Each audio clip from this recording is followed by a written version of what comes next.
안녕하세요. 오늘은 미국 영주권이나 시민권을 이제 포기할 때 발생하는 이게 생각보다 훨씬 복잡한 세금 문제에 대해서 좀 깊게 얘기해 보려고 해요. 네, 맞습니다. 그냥 단순히 뭐 신분 정의하는 거 이걸 넘어서서 자칫하면 정말 예상 못한 세금 폭탄을 맞을 수도 있거든요. 네, 그렇죠. 저희가 이제 여러분께서 보내주신 미국 국적 포기 관련 세무계획 보고서를 좀 봤는데요. 이걸 바탕으로 해서 이 복잡한 규정들 속에서 좀 놓치기 쉬운 함정이나 핵심 절세 포인트 이런 걸 좀 짚어보겠습니다. 네, 좋습니다. 국적 포기가 그냥 뭐 서류 절차가 다가 아니다. 이 세무적인 파장이 얼마나 큰지 한번 파헤쳐 보죠. 네, 우선 그 미국 세법상 누가 세금 보고 의무를 지는 미국인, 그러니까 US person인지부터 알아야 하는데요. 네네. 영주권을 가졌거나 이게 그린 카드 테스트죠. 아니면 상당 기간 미국에 체류했다면 substantial presence test 여기에 해당되면 전 세계 모든 소득과 자산에 대해서 미국에 보고하고 세금을 낼 의무가 생깁니다. 전 세계 소득이요. 여기서 벌써 좀 복잡해지네요. 근데 그 한미 조세 조약 같은 거 있지 않습니까? 네, 있습니다. 그런 걸로 좀 해결이 안 되나요? 그게 좀 함정인데요. 조세 조약에 저축 조항, saving clause라는 게 있어요. 이것 때문에 미국은 자국민이나 영주권자에게 미국 세법을 우선 적용할 권리를 가집니다. 그럼 조약이 있어도 미국 세법이 먼저라는 거네요. 하는 겁니다. 주로 이중과세 방지를 위해서 외국에 낸 세금을 공제해주는 형태로는 도움이 되지만 미국 세법 적용 자체를 피하게 해주지는 못하거든요. 그렇군요. 그럼 이제 진짜 핵심으로 들어가서 그 대상 국적 포기자, covered expatriate, 이게 뭔가요? 네, 국적 포기할 때 아주 무거운 출국세, 엑시트 텍스를 내야 할 수도 있는 사람들을 말합니다. 세 가지 기준이 있는데 이 중에 하나만 해당돼도 돼요. 하나만 걸려도요? 어떤 기준들인가요? 첫째는 순자산 기준입니다. 전 세계 순자산을 다 합쳐서 200만 달러 이상이면 해당돼요. 200만 달러. 이게 뭐 엄청 큰 돈 같지만 요즘 자산 가치 생각하면 또 아주 높은 기준은 아닐 수도 있겠네요. 근데 이게 물가 연동이 안 된다고요? 네, 그게 중요합니다. 기준액이 고정되어 있어요. 그래서 시간이 갈수록 해당될 가능성이 높아지는 거죠. 그래서 국적 포기를 생각하신다면 그 전에 증여 같은 걸 통해서 합법적으로 손자산을 이 기준 아래로 관리하는 게 어떻게 보면 첫 번째 방어선이 될 수 있습니다. 특히 미국 시민권자 배우자에게는 증여 한도가 없으니까요. 배우자 증여는 한도가 없군요. 그럼 두 번째 기준은 뭔가요? 두 번째는 세금 납부의 기준입니다.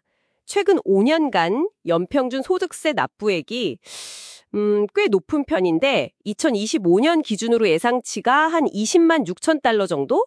이걸 넘으면 해당됩니다. 20만 달러 이상 세금을 내는 분들이면 뭐 소득이 상당히 높으신 분들이겠네요. 네, 그렇죠. 고소득자 기준이라고 볼 수 있습니다. 그리고 이제 세 번째, 이게 사실 제일 좀 조심해야 하는 부분인데요. 네, 어떤 거죠? 세법 준수 증명 테스트입니다. 지난 5년간 소득세 신고는 물론이고 뭐 해외 금융계좌 신고, FBR이나 해외 금융자산 신고, FATCA 같은 거 있잖아요. 네네, FBR, FTCA 들어봤어요. 이런 모든 미국 세금 관련 의무를 성실히 다 이행했다는 걸 증명해야 합니다.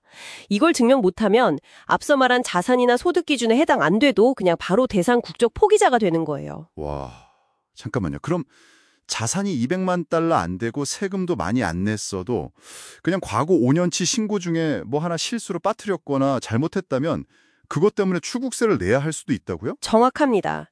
그게 가장 위험한 함정이죠.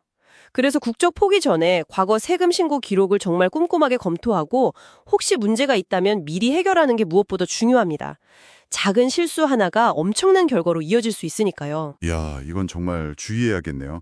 영주권자의 경우에는 또 장기 영주권자 LTR이라는 기준도 있다던데요. 네, Long-Term Resident, LTR.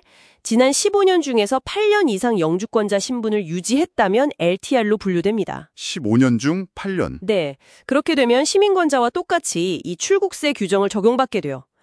근데 이 8년 계산이 연단이에요. 그러니까 한 해에 단 하루라도 영주권자였다면 그 해는 1년으로 칩니다.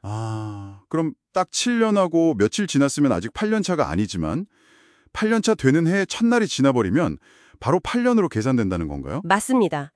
그리고 중요한 건 LTR인지 아닌지 판단하는 기준일이 영주권 포기 신청서, 그러니까 I-407 양식을 제출하는 날짜라는 거예요. 아, 그럼 카드 만료일이랑은 상관없이 서류 제출 시점이 결정적이네요. 네. 그래서 7년차 마지막 날에 내는 거랑 8년차 첫날에 내는 거랑 세금 결과가 완전히 달라질 수 있습니다. 타이밍이 정말 중요해요. 와, 정말 디테일하네요. 그럼 이 대상 국적 포기자가 되면 내야 하는 출국세, 구체적으로 어떻게 계산되는 건가요? 자산 매각 간주 방식이라고 하던데요. 네, 마크2바켓 방식인데요. 국적 포기 바로 전날 기준으로 전 세계에 있는 모든 자산을 그날의 시장 가격으로 전부 팔았다고 간주하는 겁니다. 팔았다고 치고. 네, 그렇게 해서 발생한 미실현이익, 그러니까 아직 팔진 않았지만 가격이 오른 부분에 대해서 양도소득세를 내는 거죠. 물론 공제액이 있긴 합니다. 2025년 기준으로 한 89만 달러 정도 공제가 돼요. 89만 달러 공제면 꽤 크긴 한데 근데 여기서도 또 주의할 점이 있다고요? 손실 본 거랑 이익 본 거랑 바로 상세가 안 된다는. 아, 네. 그게 아주 독특하고 분리할 수 있는 부분입니다. 보통은 이익 본 자산이랑 손실 본 자산이 있으면 서로 상계해서 순이익에 대해 세금을 내잖아요. 그렇죠. 당연히 그럴 것 같은데. 근데 이 출국세 계산은 좀 다릅니다. 일단 이익이 난 자산들의 이익을 먼저 다 합쳐요. 거기서 공제액을 적용하고 그 다음에 남은 이익이 있을 때 비로소 손실을 반영하는 방식입니다. 그러니까 이익과 손실이 생각처럼 바로 상세가 안 돼요. 그럼 총 자산 가치는 그대로인데도 이익 난 자산이 많고 손실 난 자산도 많으면 세금이 훨씬 많이 나올 수도 있겠네요? 정확합니다. 계산 방식 때문에 예상보다 세금이 훨씬 커질 수 있어요. 특히 조심해야 할 게 한국의 국민연금이나 퇴직연금 같은 해외연금인데요. 네, 연금은 어떻게 되나요? 이런 것들이 비적격 이연보상 플랜으로 분류될 수 있어요. 그렇게 되면 나중에 받을 연금 총액의 현재 가치를 계산해서 국적 포기 시점에 그 가치 전체에 대해 소득세를 즉시 내야 할 수도 있습니다. 아직 받지도 않은 돈인데 말이죠. 와, 연금까지요? 정말 복잡하고 예상 못한 부분이 많네요. 그럼 이런 부담을 좀 줄이려면 어떻게 해야 할까요? 아까 증여 말씀하셨고. 네, 증여도 좋은 방법이고요. 더 근본적으로는 아예 미국 거주자가 되기 전에, 그러니까 영주권을 받거나 상당 기간 체류하기 전에 자산의 취득가액을 미리 당시 시장 가치로 올려놓는 계획, 이걸 스텝 업 인 베이시스라고 하는데 이걸 고려하는 게 아주 중요합니다. 미국 오기 전에요? 네.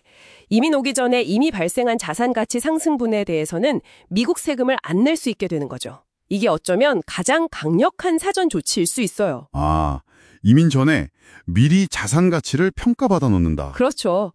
그리고 예를 들어 한국의 1세대 1주택 비과세 혜택을 받는 주택이 있다. 이러면 미국 거주자가 되기 전에 파는 게 절대적으로 유리합니다. 한국에서 비과세면 미국에 낼 세금도 없고 또 공제받을 한국 세금도 없으니까요. 오, 그것도 꿀팁이네요. 그럼 연금이나 다른 금융상품은요? 한국연금은 가능하면 이민 오기 전에 일시금으로 수령하는 걸 고려해 볼 수 있고요. 또 해외 펀드나 보험 상품 중에 PFIC 규제 대상에 될 만한 것들, 이게 아주 복잡하거든요. 이런 것들은 미국 오시기 전에 미리 정리하는 게 좋을 수 있습니다. PFIC. 그것도 나중에 한번 다뤄봐야겠네요. 그리고 국적을 포기해도 미국과의 세금 관계가 완전히 끝나는 게 아니라는 점도 아까 좀 충격적이었어요. IRC 섹션 2801이요. 네, 이것도 정말 중요합니다.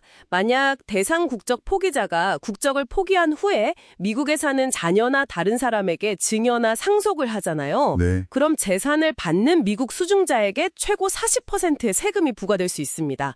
재산을 주는 사람이 아니라 받는 사람한테요.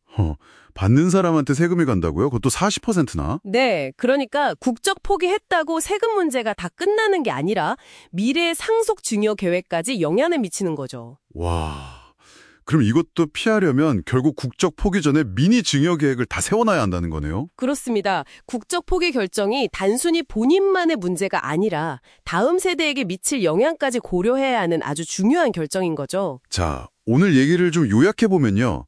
미국 국적이나 영주권 포기, 이게 세무적으로 정말 복잡하지만 미리 잘 알고 계획하면 충분히 관리 가능하다. 이게 핵심인 것 같습니다. 네, 맞습니다. 대상 국적 포기자나 LT와의 해당 여부를 미리 파악하고 특히 과거 5년간의 세법 준수 기록, 이거 정말 철저히 점검해야 하고요. 네, 그게 정말 중요합니다. 그리고 이민 오기 전, 또 국적 포기하기 전에 자산 정리나 증여 계획, 그리고 포기한 후에 미국 내 상속 계획까지 이 모든 걸 미리미리 챙겨야 한다는 거네요. 네, 종합적인 계획에 필수적입니다. 마지막으로 청취자분들께 이런 질문을 한번 던져보고 싶습니다.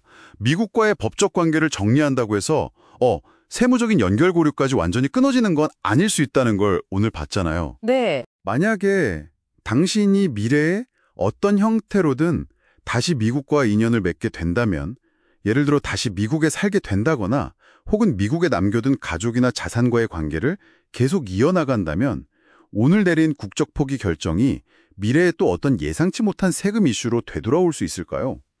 이 질문을 한번 깊이 곱씹어 보시면 좋겠습니다.